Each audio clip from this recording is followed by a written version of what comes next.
वालेकुम डॉक्टर साहब। आज का सवाल ये है कि हार्ट अटैक से पहले कौन कौन सी अलामात आती हैं।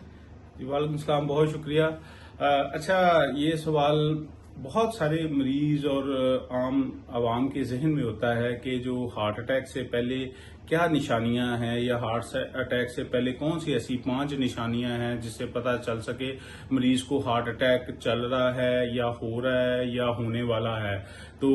मैं आज आप लोगों को इसमें डिटेल बताऊंगा कि ये किस तरह महसूस हो सकता है कि आपको हार्ट अटैक चल रहा है और इसको किस तरह हम अवॉइड कर सकते हैं और इसकी आगे क्या क्योर और ट्रीटमेंट हो सकती है। फिर ये वीडियो एंड तक लाजमी देखिएगा, इसे शेयर भी करें, सब्सक्राइब भी करें ताकि बहुत से लोगों का फायदा हो सके। बेसिकली इसमें हम रिस्क फैक्टर्स को कैलकुलेट करते हैं कि जैसे अगर कोई ऐसा मरीज है जिसकी मेल है, स्पेशली अगर वो 30 से बियॉन्ड है और उसकी लाइफ स्टाइल जो है वो सेडेंटरी है और वो जिसे कहते हैं ना कि सिर्फ खाता पीता है और खाने में भी रेड मीट ले रहा है और ऐसा जंक और इस तरह की चीजें, ये कोला ड्रिंक्स वगैरह, सॉफ्ट ड्रिंक्स ये इस्तेमाल करता है और कोई जिसे कहते हैं कि एक्टिव नहीं होता है, एक्सरसाइज नहीं करता और साथ स्मोकिंग करता है और फिर उसकी लाइफ स्ट्रेसफुल रहती है और उसकी जिसे कहते हैं कि एक जो सबसे कॉमन रीजन है वो ये है कि वो उसकी फैमिली हिस्ट्री में कह लें कि डिस्लिपिडीमिया है, कि वो इस तरह है कि उसके cholesterol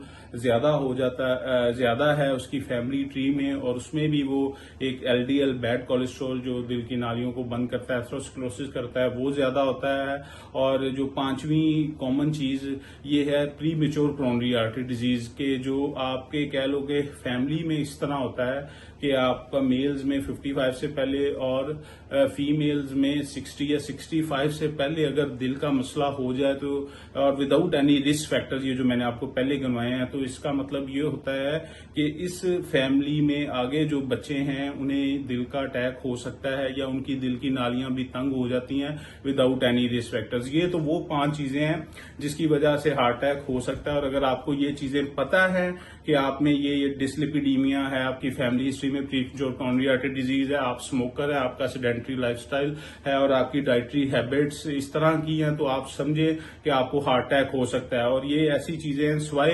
premature coronary artery disease के, जिसे हम छोड़ दें तो बाकी 4 चीजें हैं जिसे हम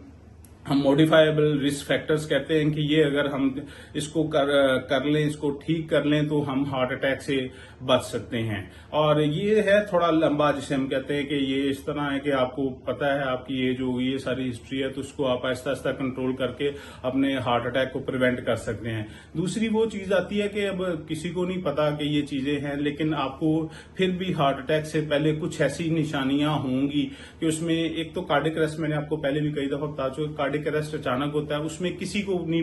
पता चलता कि उसे कार्डियक अरेस्ट होने वाला है। वो जब हो जाता है तो अगर लकीली कोई बंदा आपके पास अवेलेबल है या मौजूद है जो सीपीआर कर सकता है तो उसका कह ले कि वो बच सकता है, वरना वैसे कार्डियक अरेस्ट का सर्वाइवल बहुत मुश्किल होता है अंटिल अनलेस सीपीआर किया जाए। और ये सारी चीजें जो अगर हॉस्पिटल में सेटिंग में पेशेंट वो अवेलेबल है तो वो बच जाता है। बाकी जो हार्ट अटैक है, हार्ट अटैक से पहले आपको ये निशानियां होंगी कि आपको सबसे पहले सीने में बोझ आएगा, आपको लगेगा कि आपके सीने में कोई बैठ गया है, आपको स्वेटिंग होगी, आपको पसीना बहुत ज्यादा आएगा कि जैसे आपके कपड़े भीग गए, चाहे वो सर्दी की सुबह 4 बजे क्यों ना हो, तो आपको ये है कि पसीना इतना ज्यादा और आपको एक जिसे कहते हैं ना एप्रीहेंशन, और वाकई वो डर लगना शुरू हो जाता है कि वो एक रोंगटे खड़े हो जाते हैं। और इसके साथ आपको सीने में जो दर्द होती है, और वो दर्द इतनी शदीद होती है वो सीने से पीछे की तरफ जाती है, बाजू की तरफ जाती है और इस तरह होता है कि कोई आपके सीने को कुल्हाड़ी से चीर रहा है। तो ये बेसिकली वो निशानियां हैं जो आपको